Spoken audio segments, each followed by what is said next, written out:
So hello friends, एक बार फिर से कम बैक हो गया हूँ वार फार्मेसी पे लेकर। कौन सा सीरीज लेकर? क्वेश्चंस बैंक सीरीज लेकर, जो कि भैया 2024 का है ये। ठीक है, 2024 का क्वेश्चंस बैंक है। यानी 2024 में फार्माकोलॉजी का क्वेश्चन हम लोग सॉल्व करेंगे इस पूरे लेक्चर सेशन में, राइट। तो आज के लेक्चर में बेसिकली यही हम बात करेंगे कि भैया फार्माकोलॉजी का जो क्वेश्चंस बैंक है 2024 वाला, वो कौन कौन सा उसमें क्वेश्चंस आया था एंड किस टाइप का आया था, एंड उसको पूरा प्रॉपरली आज सॉल्व करने वाले हैं। ठीक है, तो आज का लेक्चर बहुत ज़्यादा इंपॉर्टेंट होने वाला है भैया। क्या होने वाला है? बहुत ज़्यादा इंपॉर्टेंट होने वाला है। एंड अगर आप लोग इसको मिस कर देंगे तो भाई आप लोग बहुत कुछ मिस कर देंगे, राइट। तो सब देखिए, जो क्वेश्चन पेपर बनता है वो प्रीवियस ईयर के 2-3 साल को मिक्सअप करके बनता है। ठीक है, तो वही बार बार रिपीट होता है। ऐसा नहीं है क्वेश्चन कहीं आसमान से आता है, क्वेश्चन तो सिलेबस से ही आएगा ना यार। तो क्वेश्चंस वही आएगा आपके पेपर में। ठीक है, चलिए देखते हैं भैया क्या है। देखो, सबसे पहले आज हम लोग 2024 का मॉडल पेपर पढ़ने वाले हैं। ठीक है, सॉरी मॉडल पेपर नहीं, questions paper, actual questions paper पढ़ने वाले हैं। ठीक है, 2024 में जितने भी एक्चुअल क्वेश्चंस आए थे उसको सबसे पहले हम लोग पढ़ने वाले हैं। तो यहाँ पे कुछ नोट्स वगैरह है, लाइक टाइम 3 घंटे का मिलता है, मैक्सिमम मार्क्स वगैरह। नोट्स आप लोग पढ़ लीजिएगा। अटेम्प्ट ऑल क्वेश्चन, सभी क्वेश्चन अटेम्प्ट करना जरूरी होता है। तो ये सब तो बेसिकली नॉर्मल है, ये सब पढ़ लेंगे आप। आइए देखिए, पार्ट 1 में आ गए हैं। ठीक है, जिसमें क्या होता है भैया, एक क्वेश्चन आपका 5 नंबर का होता है। ठीक है आपका ये लॉन्ग टाइम क्वेश्चन है। कौन सा टाइप है ये भैया? आपका लॉन्ग टाइप क्वेश्चन है। तो ये एक क्वेश्चन, अगर आप एक क्वेश्चन सॉल्व करेंगे तो 5 नंबर मिलता है। एक्यूरेट है, यानी सही सही क्वेश्चन अगर आप सॉल्व करेंगे तो 5 नंबर मिलता है। तो देखिए, सबसे पहले explain in detail various routes of drug administration. देखो आ गया ना, various routes of drug administration भैया। ये हम पिछले कई लेक्चर्स में पढ़ा चुके हैं। ठीक है, उसको अच्छे से आप लोग पढ़े होंगे तो ऑब्वियसली आपको याद होगा। सेकेंड पॉइंट क्या है? एनसैट्स। एनसैट क्या होता है? Non steroidal anti inflammatory drugs. ये भी हम लोग अच्छे से कवर किए थे, उसके इंडिकेशंस को एंड कंट्रा इंडिकेशंस को कुछ अच्छे से कवर किए थे। देखिए यहाँ पे क्या है, हम लोग पहले क्वेश्चंस को रखे हैं। आपको पहले क्या होगा, क्वेश्चंस को अच्छे से समझा देते हैं, देन आफ्टर सॉल्यूशंस, एक एक करके सॉल्यूशंस भी रखा हुआ है। ठीक है, तो सबसे पहले आप क्वेश्चन समझ लीजिए कैसा कैसा क्वेश्चन आया था, एंड देन आफ्टर फिर हम लोग सॉल्यूशन पे बढ़ते हैं। फटाफट क्वेश्चन को समझ लेते हैं। थर्ड पॉइंट क्या है? थर्ड क्वेश्चन क्या है? Write in detail about pharmacology of anticonvulsant drugs. Anticonvulsant drug का पूरा फार्माकोलॉजी पढ़ना है, लाइक उसका क्या क्या थेराप्यूटिक एक्शंस है, indications, contraindications, doses, and क्या थेराप्यूटिक यूजेस और एडवर्स इफेक्ट भी हम लोग पढ़ेंगे, राइट। हाँ, चलिए फोर्थ नंबर क्या है? फोर्थ नंबर भैया classifications anti hypertension drug. Anti hypertension drug को भी अच्छे से कवर किया गया है, आपके टॉप 20 में भी अच्छे से कवर किया गया है, एंड इंपॉर्टेंस वाले भी सीरीज में भी अच्छे से कवर किया गया है। फिफ्थ नंबर क्या है? Classifications anti ulcer drug. Anti ulcer drug को भी पढ़ाया गया है। Discuss in detail about oral hypoglycaemic agent. Oral hypoglycaemic agent I think नहीं पढ़ाया गया है, लेकिन हाँ पढ़ाया गया है, टॉप 30 में पढ़ाया गया है। पढ़ाया ऐसा भाई, इसमें ऐसा कोई क्वेश्चन होगा ही नहीं जो हम लोग पढ़ाया नहीं हो। ठीक है, हर एक क्वेश्चन को पढ़ाया गया है। एंड एंटी मलेरियल एजेंट को भी पढ़ाया गया है। ठीक है, इसको भी डिफाइन करना है। अब देखो पार्ट बी सेक्शन में आ गए। अब पार्ट बी में क्या होता है? पार्ट बी भैया आपको एक क्वेश्चन सॉल्व करेंगे तो 3 नंबर मिलेगा। ठीक है, अगर पार्ट बी का कोई भी आप क्वेश्चन सॉल्व कर रहे हैं तो उसमें आपको 3 नंबर मिलता है। तो सबसे पहला नंबर पे है बायोवेलिटी। बायोवेलिटी कई बार अच्छे से पढ़ाया गया है, टॉप 20 में है, टॉप 30 में है, एंड इंपॉर्टेंट क्वेश्चन में है। यानी 3 सीरीज चला रहे थे हम लोग, तीनों सीरीज में है। ठीक है, तो तीनों सीरीज में बायोवेलिटी को अच्छे से एक्सप्लेन किया गया है, क्या फैक्टर्स है, क्या क्या फैक्टर्स अफेक्ट करता है बायोवेलिटी को। सेकंड क्वेश्चन क्या है? Right short note anti cholinergic drug. Cholinergic drug को भी आप लोग अच्छे से पढ़े हैं, एंटी कोलिनर्जिक ड्रग को भी पढ़े हैं।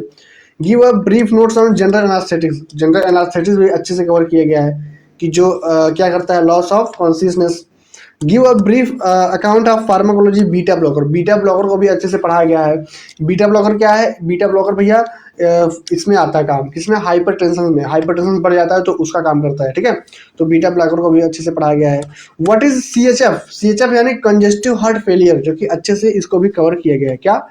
Congestive heart failure. ठीक है, इसको भी अच्छे से पढ़ाया गया। इसका फुल फॉर्म है सीएचएफ, ये शॉर्ट फॉर्म में लिखा गया है। ठीक है, आगे देखते हैं। आगे भैया 6 नंबर क्वेश्चन से give adverse effect of कंट्रा indications of heparin. Heparin को भी अच्छे से कवर किया गया है। Right short notes of expectorant, expectorant को भी अच्छे से कवर किया गया। एंड आपका लेग्जेक्टिव परजेटिव तो आप पढ़े ही हैं उसमें। लेग्जेक्टिव परजेटिव देखो आप फार्मा कोग्नोसी में फर्स्ट ईयर में फार्मा कोग्नोसी में भी अच्छे से पढ़े होंगे, एंड यहाँ पे भी है, ठीक है, क्वेश्चन नंबर 9 में भी है। Give us short note on high ceiling diuretics, diuretics and anti diuretics वही पूछ रहा है, high ceiling diuretics. Right about physiology pathology role of corticosteroid, corticosteroid भी आप लोग पढ़े हैं। Give a short note on penicillin, penicillin भैया जो कि क्या है, किस चीज़ का एग्जाम्पल है पेनिसिलिन बताओ? एंटीबायोटिक का यार, एंटीबायोटिक का क्लासिफिकेशन है। देखो इसमें पार्ट सी में आपको 20 क्वेश्चंस रहते हैं, यानी एक नंबर का एक क्वेश्चन रहता है, ठीक है। वन वर्ड क्वेश्चंस रहेंगे आपको, ऑब्जेक्टिव रहेंगे, फिल इन द ब्लैंक्स रहेंगे, ट्रू फॉल्स रहेंगे, मतलब हर एक टाइप का क्वेश्चन आपको इसमें मिल जाएगा, राइट। तो यहाँ पे देखिए 1 नंबर क्वेश्चन में सबसे पहले क्या बताया है, 1 नंबर क्वेश्चन में आपको बताया है आपको 1 वर्ड में फार्माकोडायनेमिक्स को समझाना है। तो 1 वर्ड में फार्माकोडायनेमिक्स को क्या समझते हैं आप, ये बताइए? ड्रग एक्टिंग ऑन बॉडी की बॉडी एक्टिंग ऑन ड्रग, इसी दो में से एक है। आप लोग अच्छे से ध्यान दीजिएगा, लास्ट में इसको बताएंगे, ठीक है। What do you mean by half life of drug, drug के हाफ लाइफ को आप क्या समझते हैं, इसको भी अच्छे से देखेंगे। Give example of calcium channel blocker, calcium channel blocker का एक एग्जांपल बता दो, ठीक है। Name any 2 drugs belong anti adrenergic drug, anti adrenergic का कोई 2 ड्रग्स का नाम बता दो, ठीक है। ग्लूकोमा क्या होता है, उसके 2 ड्रग्स का नाम बता दो, ठीक है, एक ड्रग्स का नाम। And in list of the stage of anaesthesia के कितने स्टेज होते हैं, इन लिस्ट कीजिए, पूरा लिस्ट मतलब कितने स्टेज होते हैं ये बताइए, right. Which of the following anti angular drugs act also local anaesthetics, इसको भी देखेंगे, ठीक है। इसका ऑप्शन सॉरी ये जो ऑब्जेक्टिव क्वेश्चन है, ठीक है, ऑप्शन वाइज है। आगे देखते हैं 8 नंबर क्वेश्चन में, example of pharmaceutics expect and give the contraindications, इसको देखो लास्ट में देखेंगे, ये 1 नंबर ये क्वेश्चन है। क्या है आपका, ये ऑब्जेक्टिव टाइप क्वेश्चन है, ठीक है।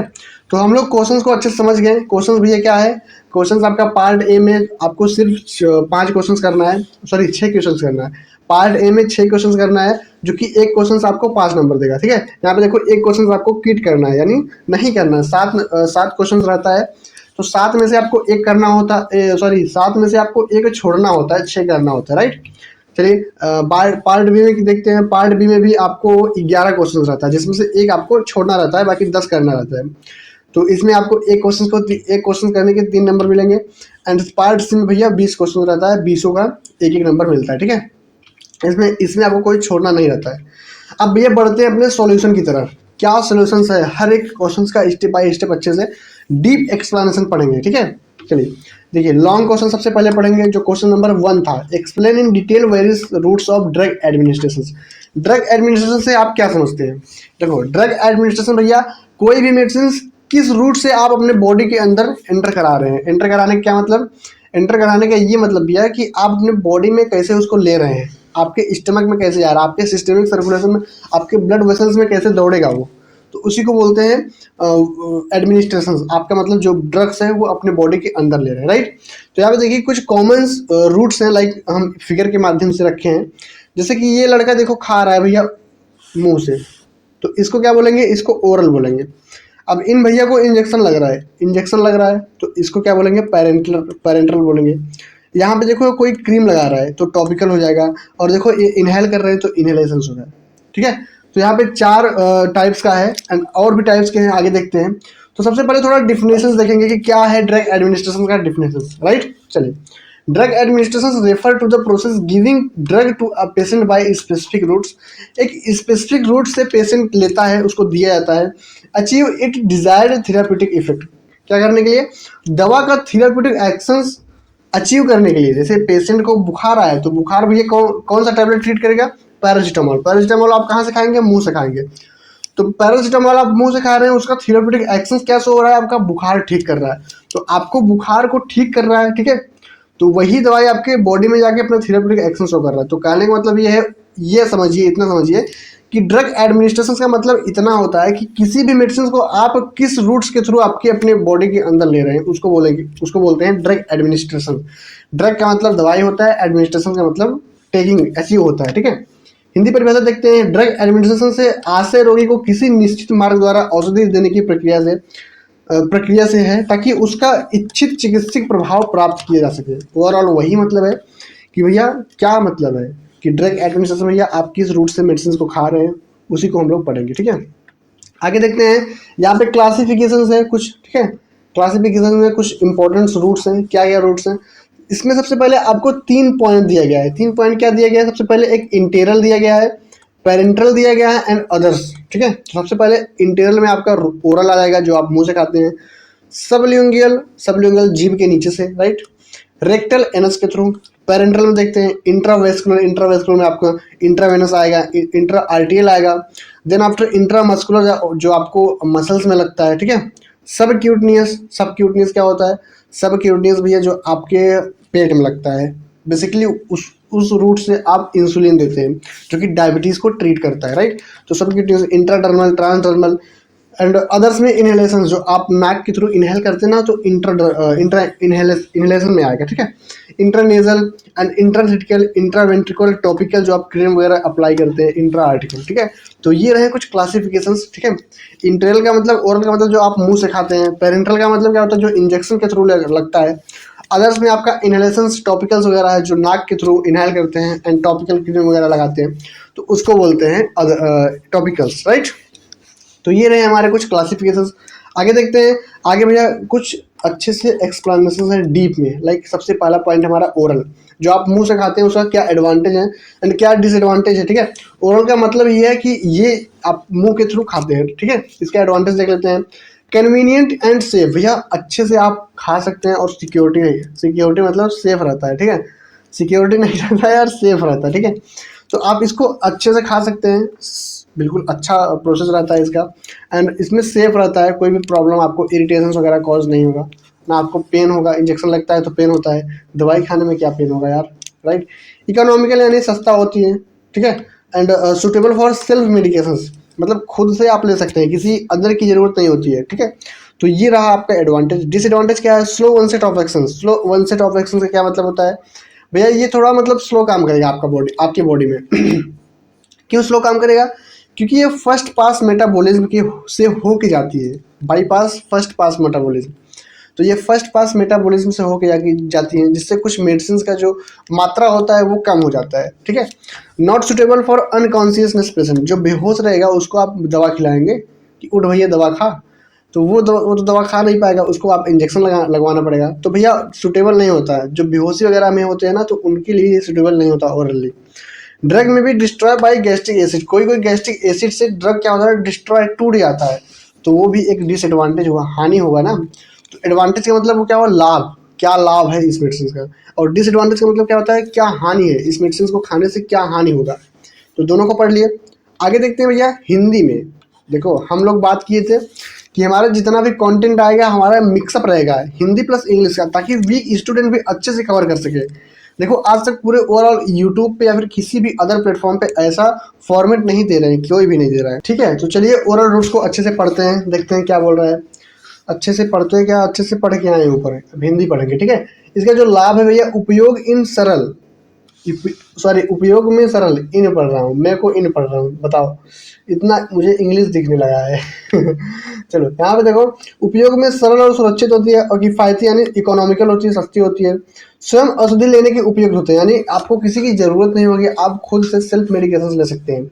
हानि क्या है यानी डिसएडवांटेज क्या है? प्रभाव धीरे धीरे शुरू होता है, यानी वन सेट क्या होता है, सॉरी वन सेट नहीं होता है, स्लो एक्शन होता है। ठीक है, बेहोशी वाले रोग में क्या होता है, उसमें उपयुक्त नहीं होता है। जो बेहोश होता है वो कैसे ले पाएगा यार? अमाशय के अम्ल यानी जो आपके गैस्ट्रिक एसिड होता है उससे कोई औषधि नहीं होती है, नष्ट हो जाती है। तो ये भी हमारा एक डिसएडवांटेज यानी हानि है। आगे देखते हैं सबलिंगुअल। सबलिंगुअल क्या होता है भैया? जो जीभ के नीचे रखा जाता है। देखो ये क्या है, ये जीभ के नीचे रख रही है दवाई को, जीभ के नीचे से तुरंत डिजॉल्व होगा और डिजॉल्व होने से डायरेक्ट सिस्टमिक सर्कुलेशन पहुंच जाता है।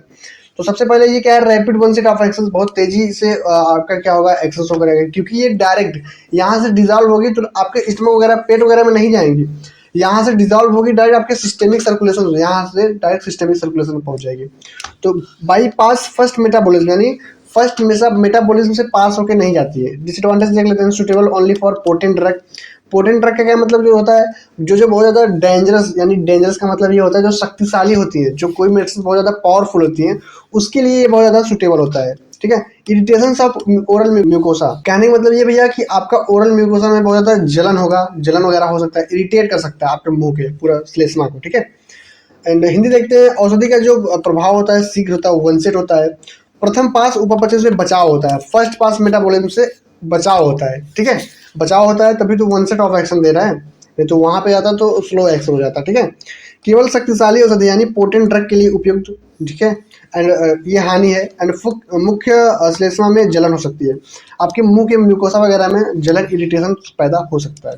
थर्ड पॉइंट क्या है, irritation intravenous, intravenous routes. IV routes क्या होता है, ये मतलब बेसिकली आपके वेन्स में दिया जाता है, जैसे इंजेक्शन वगैरह लगवाते नहीं है, जैसे हाथ वगैरह में इंजेक्शन वगैरह हाथ में इंजेक्शन वगैरह लगवाते हैं, तो उसको बोलते हैं इंट्रावेनस। आगे देखते हैं इसका एडवांटेज, इमीडिएट एक्शन। भैया आपकी डायरेक्ट सिस्टेमिक सर्कुलेशन में ब्लड में ड्रग को जो है एंटर करवा दिया जा रहा है, तो वन सेट ऑफ एक्शन तो होगा ही, तुरंत एक्शन तो होगा। जैसे आप पहले मेडिसिन को खाएंगे ओरली, अगर आप खा रहे हैं तो ओरली में आपको स्टमक में जाएगा, वहां से क्या होगा, डिजॉल्व होगा, फिर क्या होगा, फर्स्ट पास में सब मेटाबॉलिज्म से होकर गुजरेगा।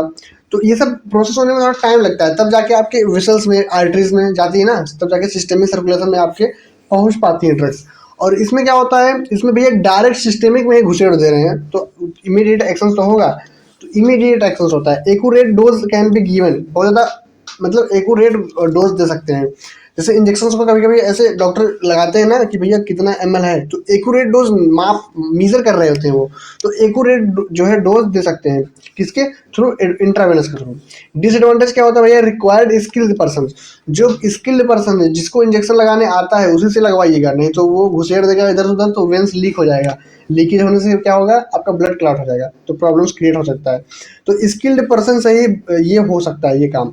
Risk of infection and toxicity, भैया कभी कभी कोई कोई केस में क्या होता है, आप जहाँ इंजेक्शन वगैरह लगवाते हैं वहाँ पे कोई इन्फेक्शन, इंजरी कॉज हो जाता है, स्वेलिंग हो जाता है, ठीक है। तो वो सब इन्फेक्शन होने के डिसएडवांटेज होता है। हिंदी देखते हैं। औषधि का प्रभाव तुरंत होता है, सटीक मात्रा में दवाई दी जा सकती है, और हानिय प्रशिक्षित व्यक्ति की आवश्यकता होती है। संक्रमण एवं विषाक्तता का खतरा यानी इन्फेक्शन का खतरा होता है, राइट। इंट्रामस्कुलर, फोर्थ पॉइंट क्या है, इंट्रामस्कुलर यानी आईएम रूट। आईएम क्या होता है, आईएम कभी कभी आप हाथ में लगवाए होते हैं या फिर कमर में लगता है, इंट्रामस्कुलर यानी मसल्स में लगता है, राइट। ओके। एडवांटेज देखते हैं, फास्टर एक्शन देन ओरल, जो आप मुंह से खाते हैं उससे फास्ट एक्शन देता है। सुटेबल फॉर ऑयली प्रिपरेशन, जो ऑयली टाइप के, जो तेली ज्यादा, जो तेली टाइप का होता है ना, उसके लिए ज्यादा सुटेबल होता है, अच्छे से काम कर पाता है। डिसएडवांटेज क्या है, पेनफुल होता है भैया, ऑब्वियसली सुइयां जब चुभेगी तो पेन होगा। Risk of nerve injury, nerve injury होने का भी रिस्क होता है। हिंदी देखते हैं। मौखिक मार्ग से तेज प्रभाव होता है, यानी ओरल रूट से अच्छे से तेज प्रभाव होता है। तैलीय औषधि के लिए उपयुक्त होता है, और हानि क्या है, दर्द युक्त यानी पेनफुल होता है। तंत्रिका तंत्र क्षति हो सकती है, जो नर्व इंजरी हो सकती है, रिस्क होता है, राइट। आगे देखते हैं सब क्यूटनियस रूट्स। सब क्यूटनियस रूट्स क्या होता है, सब क्यूटनियस रूट्स मैंने आपको बताया था कि पेट में लगता है, नाभि के पास, नाभि के बगल में, ठीक है। क्यों वहां पे लगता है, क्योंकि वो उसके थ्रू क्या होता है, इंसुलिन दिया जाता है, बॉडी में इंसुलिन दिया जाता है, नहीं। चलिए एडवांटेज देख लेते हैं इसका। Slow and sustained action, slow होता है लेकिन सस्टेन्ड काफी लंबे समय तक, सस्टेन का मतलब सस्टेन किए, बॉडी में सस्टेन करता है, लंबे समय तक कर अपना एक्शन शो करते रहेगा, लेकिन स्लो स्लो एक्शन करेगा। सुटेबल फॉर इंसुलिन, जो डायबिटीज 2 के लिए होता है ना, तो इंसुलिन दिया जाता है, जैसे डायबिटीज किसी को है तो इंसुलिन दिया जाता है, तो वो इंसुलिन के लिए होता है।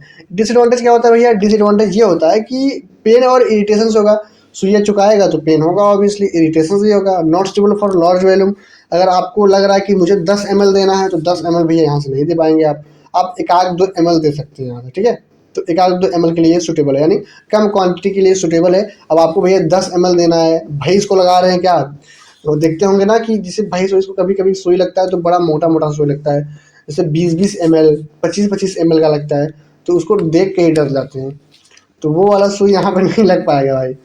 हिंदी क्या है, औषधि का प्रभाव धीरे एवं लंबे समय तक रहता है, ठीक है। जो थेरेप्यूटिक एक्शंस होता है वो क्या होता है, स्लो होता है लेकिन सस्टेन रहता है। इंसुलिन जैसे औषधियों के लिए उपयुक्त होता है। दर्द एवं जलन होगी भैया, और अधिक मात्रा के लिए उपयुक्त नहीं होंगे, राइट। सब क्यूटनियस, राइट। आगे देखते हैं इनहेलेशन, जो इनहेल करते हैं, बिक्स वगैरह, कभी कभी आपको सर्दी जुकाम में हुआ होगा तो बिक्स वगैरह आप लिए होंगे, इनहेल किए होंगे तो आपको थोड़ा रिलीफ मिला होगा, ठीक है। तो वही बोल रहा है कि इनहेलेशन, आप जो नाक के थ्रू मेडिसिन को अपने बॉडी में लेते हैं, मेडिसिन को, अब जो मुंह के थ्रू जो अस्थमा वाले पेशेंट होते हैं ना, देखो ये दीदी को अस्थमा, ये अस्थमा के रोग है, अस्थमा की पेशेंट है, ठीक है। एडवांटेज क्या है इसका, रैपिड एब्जॉर्प्शन होता है, यानी तेज एब्जॉर्प्शन होता है। डायरेक्ट इफेक्ट ऑन लंग्स पे डायरेक्ट, फेफड़े पे अफेक्ट करता है, क्योंकि जब आप नाक से इनहेल करेंगे तो आपका जो सांस लेते हैं तो सबसे पहले फेफड़े में ही जाता है ना, तो ये क्या करता है भैया, ये फेफड़े डायरेक्ट इफेक्ट ऑन फेफड़े, लंग्स में डायरेक्ट इफेक्ट करता है। डिसएडवांटेज क्या है, dose control is difficult, dose यानी मात्रा का नियंत्रण कठिन हो जाता है, मात्रा का नियंत्रण कठिन हो जाता है। एंड रेस्पिरेटरी ट्रैक्ट में कभी कभी इरिटेशन हो जाता है, तो यानी जलन भी हो सकता है। तो हिंदी देखते हैं, औषधि का अवशोषण शीघ्र होता है, फेफड़ों पर सीधा प्रभाव करती है। हानि क्या है, मात्रा का नियंत्रण कठिन होती है, श्वसन मार्ग में जलन भी होती है, राइट। तो ये रहे हमारा, क्या रहे, ये इनहेलेशन रहा भैया। टॉपिकल रूट्स क्या है, टॉपिकल जो आप हाथ वगैरह पे अप्लाई करते हैं क्रीम वगैरह, उसको बोलते हैं टॉपिकल, ठीक है। इसका एडवांटेज देख लेते हैं। प्रोड्यूस लोकल इफेक्ट, भैया लोकली इफेक्ट, आप कहीं कट पिट गया है, कहीं चोट वगैरह लग गया तो लोकली इफेक्ट के लिए होता है, तो वही बता रहा है, produce local effect. Reduce systemic side effect को रिड्यूस करता है। भैया जब सिस्टेमिक साइड इफेक्ट का ये मतलब है, जब आपका ड्रग आपके वेन्स में जा ही नहीं रहा है तो क्या साइड इफेक्ट होगा, ये जो आप क्रीम लगाएंगे ये आपके वेन्स में जाएगा, वेन्स में तो जाएगा नहीं, ये तो लेयर पे रहता है ना आपका, जैसे कहीं चोट लग गया, मुंह वगैरह स्प्रे मारते हैं तो वो लेयर पे ही रहता है, अंदर जाके एब्जॉर्ब होता है, स्वेलिंग वगैरह को आपको डिक्रीज कराता है, तो वो क्या होता है, वो सिस्टेमिक सर्कुलेशन में जाता ही नहीं है। तो जब सिस्टेमिक सर्कुलेशन, जब नस में नहीं आएगी, जब वेसल्स में नहीं जाएगा आपका ड्रग, तो कहाँ से आपको साइड इफेक्ट होगा, तो वही बोल रहा है कि भैया रिड्यूस, कम करता है साइड इफेक्ट को। इजी टू अप्लाई, अच्छे से अप्लाई कर सकते हो। अवॉइड फर्स्ट पास मेटाबॉलिज्म होगा ही नहीं, आपके लीवर में थोड़ी आएगा ये फर्स्ट पास मेटाबॉलिज्म करवाने के लिए। डिसएडवांटेज क्या है, not suitable for systemic effect वही नॉट सुटेबल होता है भैया, आपके वेन्स में थोड़ी आएगा जो सुटेबल रहेगा। स्किन इरिटेशन, एलर्जी में कभी कभी स्किन को एलर्जी हो सकता है, इरिटेट कर सकता है, कोई ड्रग रिएक्ट कर जाता है, ठीक है, तो वो आपका हानि है। एब्जॉर्प्शन में भी वेरिएबल, एब्जॉर्प्शन में भी वेरिएबल हो सकता है, राइट। इसका हिंदी पॉइंट नहीं दिया गया है क्या यार, चलो कोई दिक्कत नहीं, इसका हिंदी पॉइंट नहीं दिया गया है। चलो सेकंड क्वेश्चन पे आते हैं। सेकंड क्वेश्चन क्या बोल रहा है भैया हमारा, व्हाट और एनसैड्स क्या होता है, non steroidal and anti inflammatory drugs. इसका क्लासिफिकेशन हमको देखना है, इसका इंडिकेशन देखना है, कंट्रा इंडिकेशन देखना है, ठीक है। तो आगे देखते हैं, आगे यहाँ पे देखिए डेफिनेशन क्या होता है एनसैड्स, उसको भी देख लेते हैं। सबसे पहला पॉइंट यानी डेफिनेशन क्या है, एनसैड्स और non steroidal drugs used to reduce pain, inflammation and fever. ये ऐसी मेडिसिन है जो कि पेन, इन्फ्लेमेशन और फीवर को रिड्यूस करती हैं, यानी बुखार को, सूजन को रिड्यूस करती हैं, ठीक है, और दर्द को रिड्यूस करती हैं। This drugs act by inhibiting cyclooxygenase, यानी जिसको बोलते हैं कॉक्स एंजाइम पे ये बेसिकली वर्क करती हैं। एंड डिक्रीजिंग क्या करती हैं, प्रोस्टाग्लैंडिन को ये डिक्रीज करवाती हैं। हमारे बॉडी में प्रोस्टाग्लैंडिन होता है, आगे पढ़ेंगे उसका क्या क्या काम है, मैकेनिज्म ऑफ एक्शन में अच्छे से पढ़ेंगे इसको। हिंदी देख लेते हैं। एनसैड्स वे नॉन स्टेरॉइडल दवाएं होती हैं जिनका उपयोग भैया दर्द, सूजन और बुखार को कम करने के लिए किया जाता है। ये दवाएं साइक्लोऑक्सीजन यानी कॉक्स एंजाइम पर काम करके इसको अवरुद्ध करके प्रोस्टाग्लैंडिन के निर्माण को कम कर देती हैं। प्रोस्टाग्लैंडिन के क्या सिंथेसिस यानी फॉर्मेशन में इसको कम कर देती हैं, जिससे हमारा बुखार वगैरह, पेन वगैरह, स्वेलिंग वगैरह रिड्यूस हो जाता है। क्लासिफिकेशन देखते हैं क्या क्या क्लासिफिकेशन है, कौन कौन सी ड्रग्स हैं। तो सैलिसाइलिड्स सबसे पहला है, सैलिसाइलिड्स। देखो क्लासिफिकेशन बहुत इंपॉर्टेंट है, आपको याद करना पड़ेगा। सैलिसाइलिड्स में एस्प्रिन हो गया, एस्प्रिन मेडिसिन का नाम आप सुने होंगे। एंड सेकंड पॉइंट क्या है, प्रोपियोनिक एसिड डिराइवेटिव्स, इसमें आइबुप्रोफेन एंड नेप्रोक्सन, ठीक है। आइबुप्रोफेन में आप आइबुप्रोफेन एंड पैरासिटामोल, जैसे ब्रूपाल हो गया, ठीक है। तो ऐसी मेडिसिन आपका क्या है, एनसैड्स है। एंड थर्ड पॉइंट क्या है, एसिटिक एंड डिराइवेटिव्स में क्या है, डाइक्लोफेनाक काफ़ी ज़्यादा फेमस मेडिसिन है, जैसे कहीं चोट लग गया तो बोलते हैं डाइक्लो खा लो, डाइक्लोफेनाक खा लो। एंड इंडोमेथासिन भी आपका है एक मेडिसिन।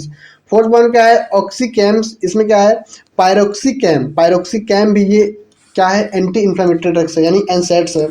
फिफ्थ नंबर क्या है, सेलेक्टिव कॉक्स टू इनहिबिटर में जैसे सेलेकॉक्सिब ये भी मेडिसिन है आपका, कौन सा है, एनसैड्स है। तो ये मेडिसिन आपको प्रॉपर अच्छे से याद करना होगा। ये क्लासिफिकेशन है, आप फ्लो चार्ट में बना के छाप दीजिएगा। जिससे सबसे पहले आप लिखेंगे एनसैड्स लिखने के बाद फिर यहाँ से फ्लो चार्ट बनाएंगे, फ्लो चार्ट बनाने के फिर यहाँ पे सैलिसाइलिक, फिर यहाँ पे प्रोपियोनिक एसिड, फिर यहाँ पे क्या, एसिटिक एसिड डेरिवेटिव्स, फिर यहाँ पे ऑक्सीकैम्स। ऐसे आप फिर इसमें कौन कौन से मेडिसिन आते हैं, फिर इसमें कौन कौन से मेडिसिन आते हैं, फिर इसमें कौन कौन से मेडिसिन आते हैं, इसमें कौन कौन से मेडिसिन आते हैं। तो ऐसे आप बेसिकली छाप सकते हैं, ठीक है। क्लियर हो गया, चलिए, ये सेम कंटेंट हिंदी में भी है। आगे बढ़ते हैं, आगे हमारा क्लासिफिकेशन ऑफ एनसेट्स, इसका क्लासिफिकेशन देख लेते हैं फ्लो चार्ट में। देखिए यहाँ पे जो मैं बता रहा था फ्लो चार्ट में, यहाँ पे फ्लो चार्ट में देख लेते हैं। तो भैया सबसे पहले पेरिफेरल कॉक्स-2 इनहिबिटर है, ठीक है, फिर सिलेक्टिव कॉक्स-2 इनहिबिटर है। तो इसमें आपको बेसिकली ज़्यादा पॉइंट नहीं याद करना है, जो जिस पे टिक लगा रहा हूँ वही आप याद कीजिएगा, ठीक है, जो इंपॉर्टेंट है। तो सबसे पहले आपको पेरिफेरल कॉक्स-2 में आपको निमोस्लाइड, डाइक्लोफेनाक, एसिक्लोफेनाक, ये सारे मेडिसिन आप याद कर लीजिए, ठीक है। मेलोक्सिकैम एंड इटोडोलैक, ये सारे, इटोडोलैक को आप छोड़ दीजिए, उतना ज़्यादा ये चर्चित में नहीं है, उतना ज़्यादा नहीं पूछा जाता। बाकी ये भैया पांचों मेडिसिन अच्छे से आपको याद कर लेना होगा, निमोस्लाइड, डाइक्लोफेनाक, एसिक्लोफेनाक एंड मेलोक्सिकैम, ये मेडिसिन आप याद कर लेंगे, ठीक है। एंड सेलेक्टिव कॉक्स-2 इनहिबिटर में आप सेलेकॉक्सिब, एक ही याद कीजिए, एनफ है, ठीक है, सेलिकॉक्सिब। एंड उसके बाद फिर आपको आना है analgesic antipyretic with poor anti inflammatory actions. देखिए यहाँ पे 2 पॉइंट है, 2 पॉइंट नहीं है यहाँ पे भैया, मैक्सिमम पॉइंट है। देखो ये पेरिफेरल कॉक्स-2 हो गया, ये सेलेक्टिव कॉक्स-2 हो गया। और फिर एनाल्जेसिक, एनाल्जेसिक एंटीपायरेटिक में क्या है, एनाल्जेसिक एंटीपायरेटिक भैया सबसे पहले आप पैरा अमीनोफेनॉल डिराइवेटिव्स में पैरासीटामॉल को, ये बहुत इंपॉर्टेंट है यार, डी फार्मा करोगे पैरासीटामॉल को भूल जाओगे तब तो बेकार ही है, फार्मासिस्ट बेकार है। फिर पैरासीटामॉल का जो एसिटामिनोफेन, यही इंपॉर्टेंट है, ठीक है, ये भी इंपॉर्टेंट है क्योंकि ये भैया एक नंबर के क्वेश्चन में आ सकता है, ठीक है। तो पैरासीटामॉल को एसिटामिनोफेन भी कहा जाता है, ठीक है। इसको सेकंड पॉइंट क्या है, सेकंड पॉइंट आप इसको छोड़ दीजिए, इसको भी छोड़ दीजिए, ठीक है, कोई ज़्यादा खास नहीं है। एंड फिर इसमें देखिए सैलिसाइलेट में को भी अच्छे से याद कर लीजिएगा, जिसको एस्पिरिन बोला जाता है, इसको आप अच्छे से याद कर लेंगे। प्रोपियोनिक एसिड डिराइवेटिव्स में आइबुप्रोफेन को आप याद कर लेंगे, एनफ रहेगा। तो बेसिकली कहने का मतलब यह है कि इसमें से आप 1-2 याद कर लेंगे, फिर पेरिफेरल कॉक्स-2 से 1-2 याद कर लेंगे, एनाल्जेसिक एंटीपायरेटिक में से 1-2 याद कर लेंगे, सैलिसाइलिक में एस्पिरिन है ये है, प्रोपियोनिक एसिड में आपको 1-2 याद कर लेना है। तो ऐसे करके सिर्फ आपको 5-6 ड्रग्स का नाम याद कर लेना है, आप उसी में बना के ग्राफ वगैरह बना के आप अच्छे से लिख देंगे तो नंबर मिल जाएगा। लेकिन हाँ, जो आप इंपॉर्टेंट मेडिसिन थे वो आप हाईलाइट कर देंगे, ठीक है, वो थोड़ा बोल्ड पेन से लिखेंगे तो एग्जामिनर की नज़र में आएगा और क्या सोचेगा भैया अच्छे से ग्राफ वगैरह बनाया है, एग्जाम्पल भी सही लिखा है, तो आपको नंबर मिलने के अच्छे चांसेस हो जाते हैं। इंडिकेशन देखते हैं, इंडिकेशन क्या है, कब कब यूज़ किया जाता है। इंडिकेशन का मतलब है कब यूज़ किया जाता है, कब यूज़ किया जाता है क्या मतलब होता है भैया, कब यूज़ किया जाता है क्या मतलब होता है, जब भैया पेशेंट जब किसी डिसऑर्डर से पीड़ित रहेंगे तभी तो यूज़ करेंगे, ठीक है। सबसे पहले relief of mild of to moderate pain, mild to moderate pain का क्या मतलब होता है, जो मीडियम पेन होता है, जैसे आपको लग गया, बहुत ना ज़्यादा पेन कर रहा है ना बहुत कम पेन कर रहा है, मीडियम पेन कर रहा है, तो होता नहीं है कि दवाई खाना पड़ेगा यार, समझ नहीं आ रहा, दर्द को सहा नहीं जा रहा है, ठीक है, तो उस कंडीशन को बोलते हैं moderate pen, right. Inflammatory conditions like arthritis, arthritis होता है जोड़ों का दर्द वगैरह, ठीक है, तो उसमें भी आप यूज़ कर सकते हैं, ठीक है। और फीवर में भी आप यूज़ कर सकते हैं, यानी आपको अगर बुखार है एंटीपायरेटिक एक्सेस, एंटीपायरेटिक मेडिसिन आप यूज़ कर सकते हैं। पोस्ट ऑपरेटिव पेन, यानी ऑपरेशन वगैरह होने के बाद पेन वगैरह होता है तो उसमें यूज़ किया जाता है। मसल्स एंड जॉइंट पेन में भी यूज़ कर सकते हैं, ठीक है, ओके। हिंदी पॉइंट क्या है भैया, हिंदी पॉइंट हल्के से दर्द, यानी हल्के से जो दर्द होती है, यानी मध्यम जो दर्द होती है, मैंने बताया ना कि जो मॉडरेट पेन होता है उसमें यूज़ कर सकते हैं। अर्थराइटिस जैसे सूजन, यानी जोड़ वगैरह का जो दर्द होता है उसमें यूज़ कर सकते हैं। बुखार को कम करने के लिए यूज़ कर सकते हैं। ऑपरेशन के बाद जो दर्द होता है क्या होता है, पोस्ट ऑपरेटिव जिसको बोलते हैं। मांसपेशियाँ और जोड़ों के दर्द में आप यूज़ कर सकते हैं, ठीक है। आगे देखते हैं कॉन्ट्रा इंडिकेशंस कहाँ कहाँ यूज़ नहीं कर सकते, किस किस कंडीशन में, ठीक है। अगर आपको पेप्टिक अल्सर है, पेट में आपके अल्सर है, इसको भी अच्छे से पढ़ाया गया है, पेप्टिक अल्सर पढ़ाया गया है भाई, ठीक है। इसका अगर आप लेक्चर नहीं देखे हैं तो आप वार फार्मेसी के चैनल पर विजिट करके देख सकते हैं। पेप्टिक अल्सर इस साल आने के चांसेस हैं, तो पेप्टिक अल्सर को अच्छे से हम लोग डिस्कस किए हैं। बाकी इस पार्ट में भी पेप्टिक अल्सर है, आगे चल के रहेगा, ठीक है, ओके। फिर सेकंड क्या है, गैस्ट्रिक इरिटेशंस भी, गैस्ट्रिक अगर इरिटेशन हो रहा है तो उसमें यूज़ नहीं करेंगे। रेनल इम्पेरिमेंट, ठीक है, रेनल इम्पेरिमेंट का क्या मतलब होता है, रेनल मतलब किडनी, किडनी के कोई भी पार्ट वगैरह डैमेज है या फिर किडनी फेलियर के चांसेस है तो उसमें यूज़ नहीं करेंगे, ठीक है। प्रेगनेंसी के कंडीशन में यूज़ नहीं करेंगे। हाइपर सेंसिटिविटी टू एनसेड्स, अगर एनसेड्स खाने से आपके कोई भी एलर्जी, कोई प्रकार का जो होता है ना कि रिएक्ट कर देता है, दवाई रिएक्शन कर रही है आपके बॉडी में, ठीक है, कुछ आपकी बॉडी में ऐसा कुछ शो हो रहा है कि हाँ यार कि रिएक्शन कर रहा है, ठीक है, तो उसमें आपको यूज़ नहीं करना है, राइट। पेप्टिक अल्सर में नहीं करना है, गंभीर पेट की जलन में, गुर्दे की खराबी यानी किडनी की खराबी में यूज़ नहीं करना है, गर्भावस्था में नहीं यूज़ करना है, विशेषकर अंतिम तिमाही यानी 8 से 9 महीने के बीच में आपको यूज़ नहीं करना है। एनसैड से एलर्जी होता है, एनसैड से क्या होता है, जिसको एलर्जी होता है तो उसमें यूज़ नहीं करना है, राइट। चलिए आगे देखते हैं भैया, write in detail about pharmacology of anticonvulsant drugs, यानी एंटी कॉन्वुलेंट ड्रग का पूरा टोटल फार्माकोलॉजी पढ़ेंगे। एंटी कॉन्वुलेंट ड्रग होता क्या है? मिर्गी का नाम सुने हैं आप? मिर्गी, झटका, सीजर, उसी को बोलते हैं। वो मिर्गी को ट्रीट करता है, एक प्रकार से आप इतना समझिए कि झटके को वो ट्रीट करता है, ठीक है। आगे देखते हैं एंटी कॉन्वुलेंट ड्रग्स आखिर होता क्या है।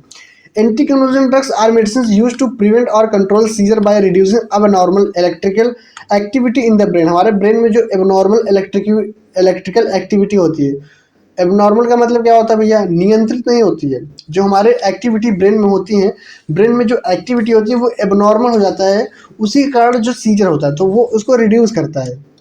हमारे एबनॉर्मल इलेक्ट्रिकल एक्टिविटी को ही रिड्यूस करता है ब्रेन में। And these drug act on neurons to stabilise, ये न्यूरॉन्स पे काम करता है, उसको स्टेबिलाइज करता है, उसके नर्व मेम्ब्रेन को, हमारे न्यूरॉन्स के नर्व मेम्ब्रेन को क्या करता है? स्टेबिलाइज यानी स्थिर करता है। And suppress excessive firing of brain cells, क्या करता है भैया? सप्रेस करता है। क्या, क्यों सप्रेस करता है? Excessive firing of brain cells, कि स्थिर कर देता है वो हमारे ब्रेन को, उसकी जो फायरिंग होता है उसको स्थिर कर देता है, राइट। हिंदी देख लेते हैं, हिंदी क्या होता है? एंटी कॉन्वुलेंट ड्रग्स वे औषधियाँ होती हैं जिनका उपयोग भैया दौरे यानी सीजर्स के लिए किया जाता है, उसको नियंत्रित यानी उसको रोकने, उसको नियंत्रित, दोनों के लिए आप समझिए, रोकता भी है और नियंत्रित भी करता है, तो कंडीशंस के ऊपर डिपेंड करता है। एंड ये दवाएं मस्तिष्क की असामान्य विद्युतीय गतिविधि को कम करने तथा तंत्रिका तंत्र कोशिकाओं को स्थिर बनाती है, यानी उसको कम करता है एंड स्टेबलाइज करता है, ठीक है भैया। एंटी कॉन्वुलेंट ड्रग इतना समझिए यार, जो मिर्गी वगैरह होता है उसको ट्रीट करता है यार। इतने यार कमजोर बच्चे तो नहीं हो आप लोग। क्लासिफिकेशन देखते हैं, क्लासिफिकेशन में क्या है भैया? क्लासिफिकेशन देखो अच्छे से याद करना होगा। हेडेनट्रॉइन्स में फेनोट्रॉइन्स है, बार्बिचुरेट्स में फेनोबार्बिचोन है, बेंजोडाइजिपिन्स में डाइजिपाम, क्लोनाजिपाम एंड वेलोप्रेट्स में सोडियम वेलोप्रेट्स, एंड गाबा एनाल्जेसिक में क्या है? गाबा पेंटीन। तो इसको आपको याद करना होगा। देखो क्लासिफिकेशन हम घोर के पिलाएंगे नहीं, आपको पिला भी नहीं सकते घोर के, क्योंकि क्लासिफिकेशन बहुत हार्ड है। फार्माकोलॉजी खाने का कवर नहीं है, ठीक है। टाइम देना पड़ेगा आपको। क्या देना पड़ेगा? टाइम देना पड़ेगा। फार्माकोलॉजी पूरे फार्मेसी का सबसे टफ सब्जेक्ट है। ओवरऑल देखा जाए तो सबसे टफ सब्जेक्ट फार्माकोलॉजी है, जिसमें ऑल ओवर ड्रग्स को पढ़ाया जाता है, सभी ड्रग्स के केमिकल फार्मूलास को सबको अच्छे से पढ़ाया जाता है। तो यही क्लासिफिकेशन कोई खाने की चीज़ नहीं है, आपको अच्छे से टाइम देना होगा। 1-2 घंटे अच्छे से पढ़ेंगे दिन में टाइम निकाल के, तब आपको समझ में आएगा, नहीं तो दिमाग के ऊपर से जाएगा, समझ में नहीं आएगा, राइट। आइए हिंदी में भी सेम कॉन्टेंट देख लीजिएगा आप लोग। देखिए मैकेनिज्म ऑफ एक्शंस ऑफ एनसैड्स। एनसैड्स का क्या मैकेनिज्म ऑफ एक्शंस है? अब मैकेनिज्म, कुछ लोग ये सोच रहे होंगे कि आखिर मैकेनिज्म ऑफ एक्शंस होता क्या है। जो नए होंगे भाई, जो फार्माकोलॉजी को सही से पढ़े नहीं होंगे, तो उनके माइंड में ये आएगा कि मैकेनिज्म ऑफ एक्शंस होता क्या है। देखो मैकेनिज्म ऑफ एक्शंस ये होता है, मेडिसिन आपने खाया, अब वो मेडिसिन आपकी बॉडी में आखिर असर कैसे करेगा? मान लीजिए पैरासिटामोल असर तो कर दिया, आप लोग इतना जानते हैं दवाई खाएंगे अच्छा हो जाएंगे, ट्रीट हो जाएंगे, असर कर देगा हमारे बॉडी में। अब ये समझिए कि कैसे असर करेगा। मैकेनिज्म ऑफ एक्शन उसी को बोलते हैं, कैसे वो अपना असर दिखाएगा, क्या करेगा भाई आपकी बॉडी में। खा तो नहीं है, कैसे क्या करेगा उसको देखते हैं। सबसे पहला स्टेप है व्हेन देयर इज इंजरी और इन्फेक्शन इन द बॉडी। जब हमारे बॉडी में इंजरी इन्फेक्शन कॉज करता है हमारे बॉडी में, the body produce chemical that cause, the body क्या करता है? एक केमिकल प्रोड्यूस करता है जो कि कॉज करता है पेन, फीवर और स्वेलिंग को। ये प्रोड्यूस करता है एक प्रकार का केमिकल। अब वो केमिकल का नाम क्या है? There is an enzyme called COX. ये एक एंजाइम होता है जिसका नाम है कॉक्स, यानी साइक्लोऑक्सीजेंस, ठीक है। तो साइक्लोऑक्सीजेंस ये क्या करता है? This enzyme help in making prostaglandin. ये क्या करता है? ये हमारे बॉडी में भैया प्रोस्टाग्लैंडिन बनाता है। प्रोस्टाग्लैंडिन से इसका क्या जुड़ाव है भैया, ये भी देख लेते हैं। प्रोस्टाग्लैंडिन कॉज प्रॉब्लम, ये प्रॉब्लम का कारण बनता है, ठीक है। प्रॉब्लम का कारण बन जाता है प्रोस्टाग्लैंडिन। क्यों बन जाता है? दे इंक्रीज पेन, यही पेन को इंक्रीज करता है। प्रोस्टाग्लैंडिन ही पेन को इंक्रीज करता है। अब आप लोग सोच रहे होंगे यार दवाई खाएंगे इंक्रीज करवाने के लिए, डिक्रीज करवाने के लिए, तो भैया बता रहे हैं। तो ये क्या करता है? प्रोस्टाग्लैंडिन पेन को इंक्रीज करवा दिया, फीवर को यानी बुखार को इंक्रीज करवा देता है, सूजन को इंक्रीज करवा देगा। तो भैया जो हमारा ड्रग्स होता है तो बोलता है रुको तो हार्मोन सिस्टम में बनाई दी, तो वो सिस्टम बनाता है। कैसे सिस्टम बनाता है वो भैया, एनसेड्स क्या करता है, ब्लॉक करता है कि भैया जाओ। अब क्या होगा, कॉक्स एंजाइम ही ब्लॉक कर देंगे। जब कॉक्स एंजाइम ब्लॉक हो जाएगा तो प्रोस्टाग्लैंडिन बन ही नहीं पाएगा। देखो ये कॉक्स एंजाइम ही प्रोस्टाग्लैंडिन बनाता है ना, तो जब कॉक्स एंजाइम ब्लॉक हो जाएगा तो प्रोस्टाग्लैंडिन वो बना ही नहीं पाएगा। जब प्रोस्टाग्लैंडिन बना नहीं पाएगा तो ये इंक्रीज नहीं कर पाएगा हमारे पेन, फीवर और इन्फ्लेमेशन को।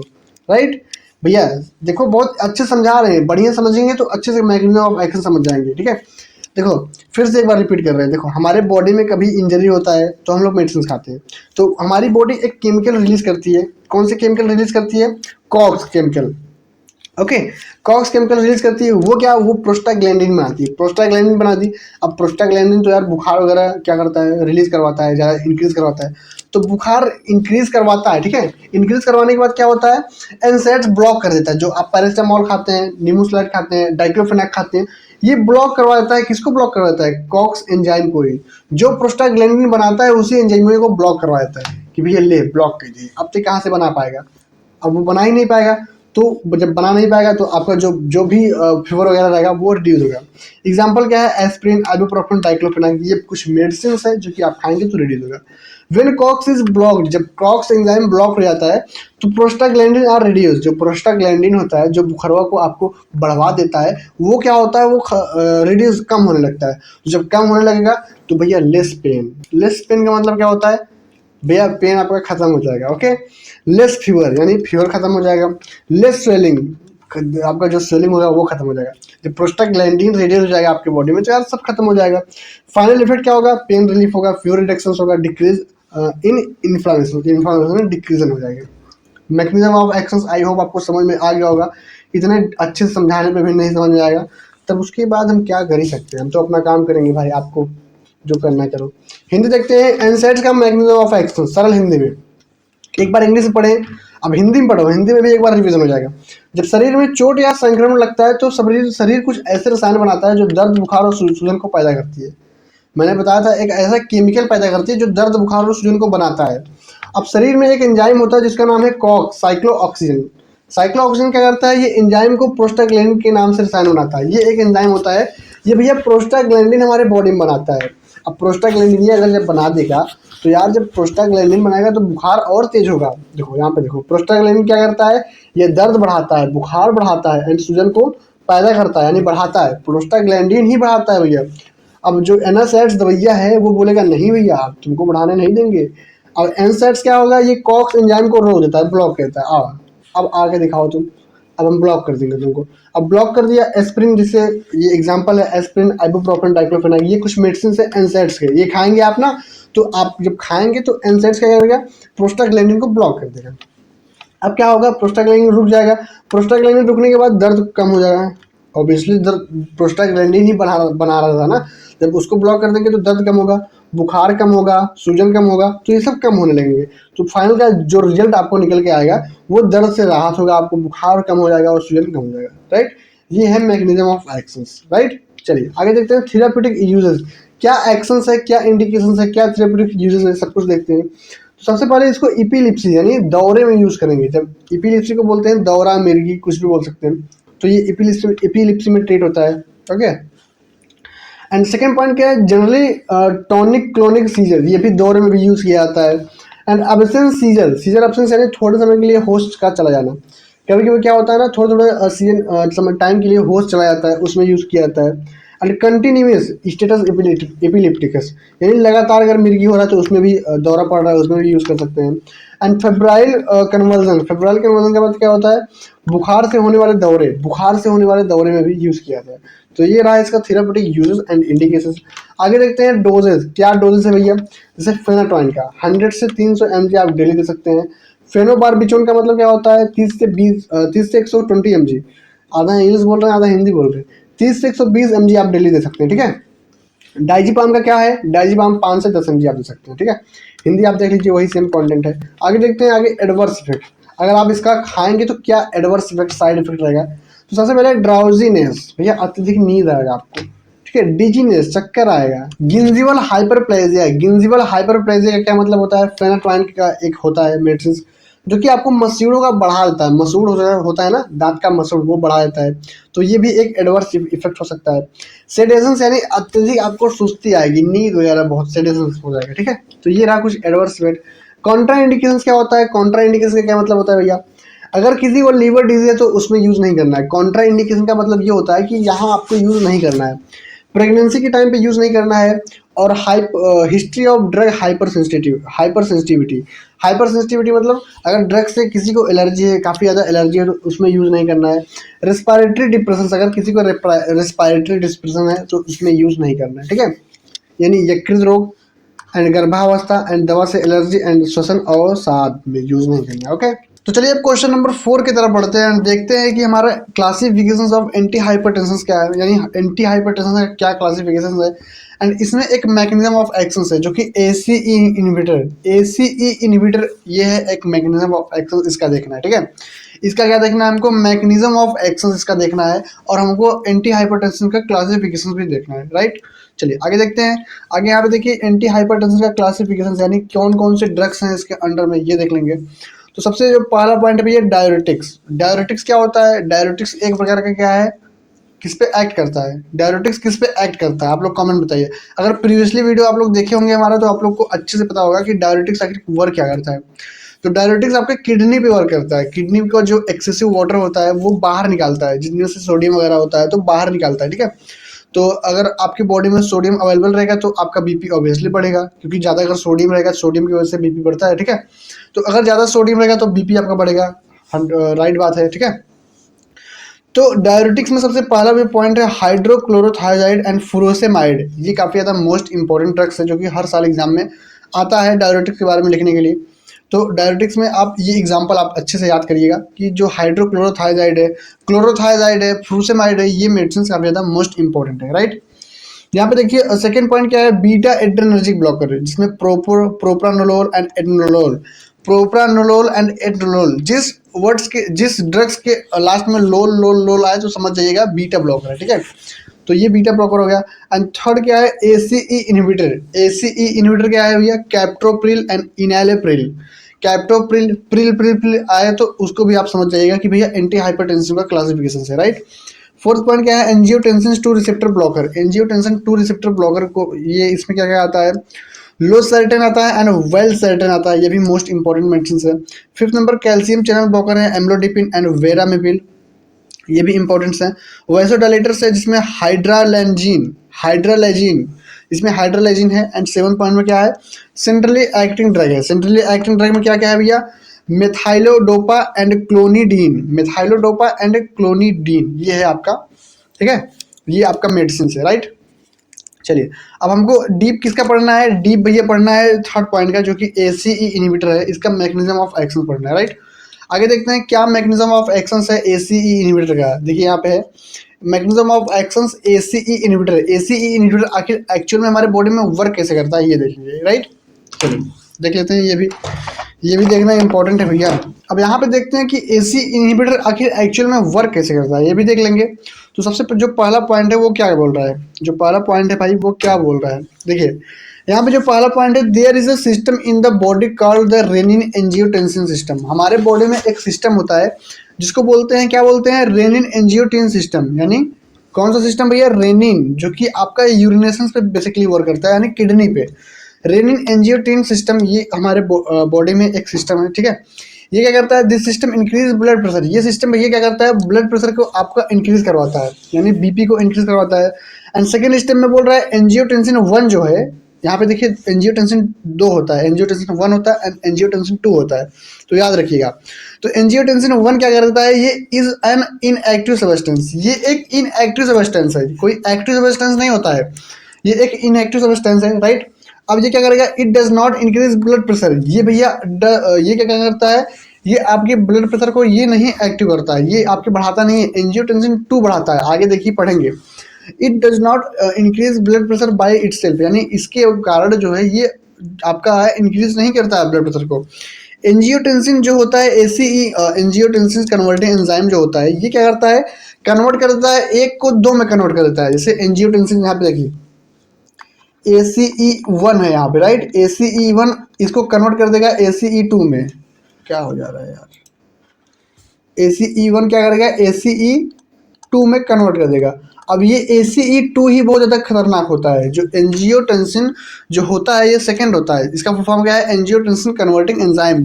तो एंजियोटेंसिन कन्वर्टिंग एंजाइम जो 2 होता है ये बहुत ज़्यादा खतरनाक होता है। यही आपके बीपी को भैया क्या करता है, बढ़ा देता है आपके बॉडी में। बीपी को बढ़ाने का कारण यही है। तो यहाँ पे देखिए क्या बोल रहा है, ये क्या करता है, convert angiotensin 1 into angiotensin 2। Angiotensin 1 को एंजियोटेंसिन 2 में कन्वर्ट करता है। व्हाट डज एंजियोटेंसिन 2 डू, यानी अब एंजियोटेंसिन 2 क्या करेगा हमारे बॉडी में, अभी देखो, it make blood vessels narrow. भैया ब्लड वेसल्स को ये नैरो कर देता है, टाइट कर देता है। जब टाइट कर देगा तो ब्लड फ्लो कैसे हो पाएगा, ऑब्वियसली बीपी बढ़ेगा यार। तो ये क्या करता है, ये हमारे ब्लड नैरो को, वेसल्स को नैरो कर देता है, टाइट कर देता है। And increase blood pressure, blood pressure को इंक्रीज कर देता है। देखो 1 तो बहुत सीधा साधा था, 1 भैया बोलता था कि भैया मैं तो कुछ नहीं करूंगा, मेरा भैया जो है वही करता है। तो ये क्या करता है, एंजियोटेंसिन 1 एंजियोटेंसिन 2 में कन्वर्ट होता है। तो 2 क्या करता है, 2 बोलता है भैया हमको बढ़ाऊंगा, मैं तो बढ़ाऊंगा। तो एंजियोटेंसिन 2 बढ़ाता है साला, एंजियोटेंसिन 1 नहीं बढ़ाता है। तो भैया यहाँ पे देखो वो बोल रहा है कि इट इंक्रीज ब्लड प्रेशर, यही ब्लड प्रेशर को इंक्रीज करता है। अब देखो ACE इनहिबिटर क्या करता है, अब जब ये क्या करेगा, ये किया भैया ब्लड प्रेशर को बढ़ा दिया, तो ACE इनहिबिटर जो आप दवाइयाँ खाए हैं वो ब्लॉक कर देता है ACE एंजाइमिया को, एंजाइमिया को ब्लॉक कर देता है। तो ACE एंजाइम भैया ब्लॉक हो जाएगा। जब ACE एंजाइम ब्लॉक हो जाएगा तब ये क्या करेगा, because of this less angiotensin 2 is formed. कहने का मतलब ये है कि रीजन ये है, इससे क्या होगा, एंजियोटेंसिन से क्या होगा, लेस कम हो जाएगा। तो फिर क्या फाइनल इफेक्ट देखा, फाइनल इफेक्ट ये देगा, ब्लड वेसल्स रिलैक्स हो जाएंगे, जो आपका नैरो हो गया था वो रिलैक्स हो जाएगा, मतलब डायलेट फैल जाएगा। एंड उसके बाद blood pressure decrease, blood pressure आपका नॉर्मल हो जाएगा। And workload on the heart क्या होगा, डिक्रीज, जो आपके दिल का वर्कलोड है वो काफ़ी हद तक कम हो जाएगा। तो ऐसे हमारे बॉडी में ACE इनहिबिटर एक्चुअल में वर्क करता है। कैसे वर्क करता है, सबसे पहले एक बार फिर से समझिए, हमारे बॉडी में एक सिस्टम है, क्या सिस्टम है, रेनिन एंजियोटेंसिन सिस्टम। इसको पहले एक बार इरेज करते हैं, देन आफ्टर आपको फिर से समझाते हैं, ठीक है। हमारे बॉडी में एक बार रिपीट करते रहिए, हमारे बॉडी में क्या है भैया, एक सिस्टम है जिसको बोलते हैं रेनिन एंजियो सिस्टम, ठीक है। ये क्या करता है, ये एक्चुअल में क्या करता है, ये एक इनएक्टिव सबस्टेंस होता है। कौन इनएक्टिव सबस्टेंस होता है, जो एंजियोटेंसिन 1 होता है वो एक इनएक्टिव सबस्टेंस होता है। एंड एंजियोटेंसिन 1 को कन्वर्ट कर दिया जाता है एंजियोटेंसिन 2 में। जब एंजियोटेंसिन 2 कन्वर्ट हो जाता है तो एंजियोटेंसिन 2 साला बहुत हरामी है, हरामी इन द सेंस वो भैया हमारे ब्लड प्रेशर को इंक्रीज करने लगता है, ठीक है। एंजियोटेंसिन 1 क्या है, ये कन्वर्ट कर देता है जब 2 में, एंजियोटेंसिन 2 में कन्वर्ट कर देगा। तो एंजियोटेंसिन 2 भैया it makes blood vessels narrow, ये नैरो कर देता है ब्लड वेसल्स को, एंड ये इंक्रीज कर देता है बीपी को, ठीक है। अब ACE इनहिबिटर अपना काम करेगा, ये ब्लॉक कर देगा ACE एंजाइम को, ये ब्लॉक कर देगा। और जब ब्लॉक कर देगा तो फाइनल इफेक्ट क्या होगा, ब्लड वेसल्स रिलैक्स होंगे एंड ब्लड प्रेशर डिक्रीज होगा एंड वर्कलोड काफ़ी ज़्यादा, वर्कलोड क्या हो जाएगा, हार्ट का वर्कलोड कम हो जाएगा, ठीक है। तो ऐसे बेसिकली वर्क करता है। तो आई होप आपको समझ में आ गया होगा कि आखिर ACE इनहिबिटर का क्या मैकेनिज्म ऑफ एक्शन है, राइट। आगे देखते हैं, 5th नंबर क्वेश्चन से, define classify anti ulcer drug.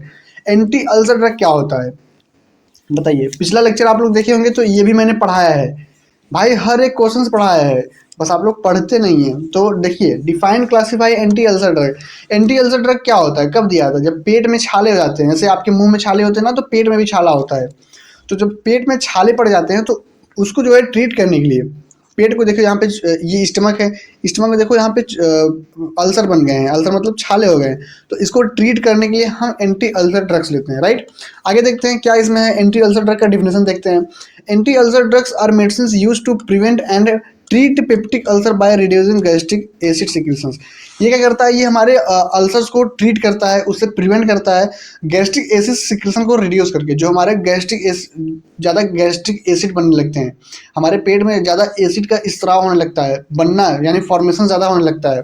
तो जब एसिड ज़्यादा बनेगा तो भैया ऑब्वियसली कुछ ना कुछ आपके स्टमक में इम्पैक्ट पड़ेगा, इरिटेशंस होगा, इरिटेशंस कॉज करेगा, अल्सर होगा, मतलब तमाम प्रकार के पेट में जो है आपके प्रॉब्लम्स क्रिएट करेगा एसिड। एंड क्या करेगा ये, और by protecting the gastric mucosa, gastric mucosa को भी प्रोटेक्ट करता है फ्रॉम कहाँ से, एसिड और पेप्सिन से। एसिड और पेप्सिन से ही क्या करता है, हमारे गैस्ट्रिक म्यूकोसा को भी प्रोटेक्ट करता है। हिंदी देखते हैं, हिंदी क्या बोलना चाह रहा है। एंटी अल्सर वे औषधियाँ होती हैं जिनका उपयोग पेप्टिक अल्सर का रोकथाम और उपचार के लिए किया जाता है।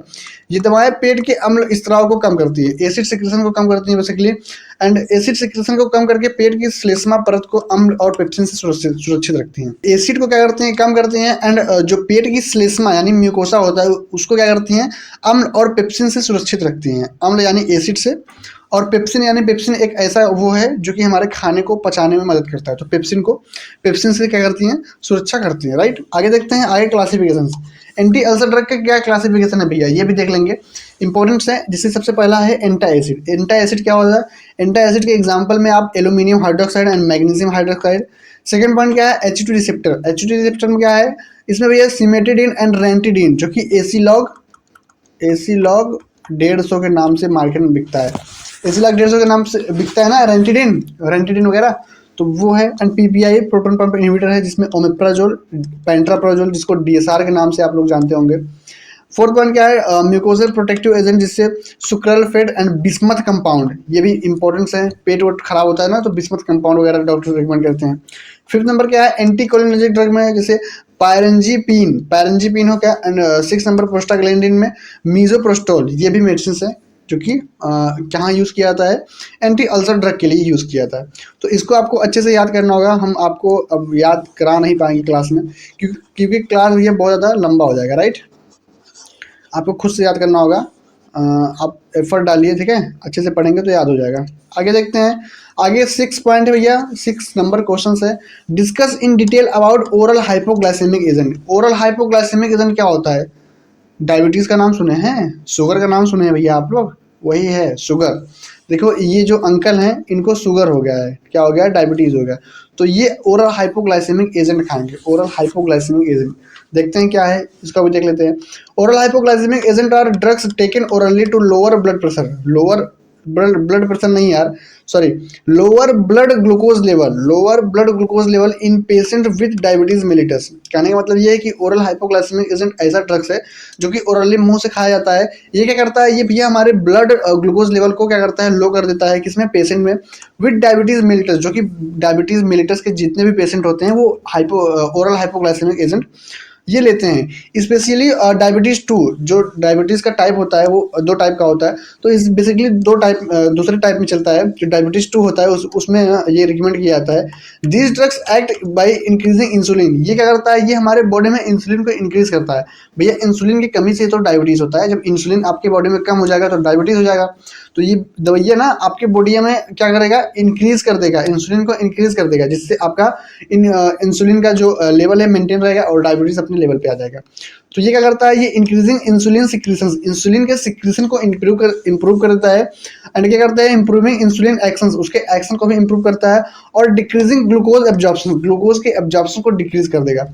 तो आपका जिससे डायबिटीज 2 होता है वो कंट्रोल में आ जाता है, राइट। हिंदी देखते हैं। ओरल हाइपोग्लाइसेमिक एजेंट वे दवाएं होती हैं जो मुंह से ली जाती हैं भैया, ओरली ली जाती हैं, और मधुमेह यानी विशेषकर टाइप 2 डायबिटीज में चलता है। इसमें रोगियों में रक्त शर्करा के स्तर को कम कर देती हैं। ये दवाएं इंसुलिन के स्त्राव को बढ़ाकर, इंसुलिन के सिक्रेशन को बढ़ाकर इंसुलिन की क्रिया सुधार या ग्लूकोज के अवसर को कम करने का कार्य करती है। ठीक है, समझ में आ गया, नहीं समझ में आया? अरे यार, oral hypoglycaemic agent simple way में समझिए, जिनको डायबिटीज 2 हुआ रहता है, जो शुगर के पेशेंट रहते हैं, वो भैया हाइपोग्लाइसेमिक एजेंट लेंगे, बस खत्म कहानी, बना के लिख देंगे। अब इतना भी आप लोग 2-4 के स्टूडेंट तो हैं नहीं कि बना के नहीं लिख पाएंगे।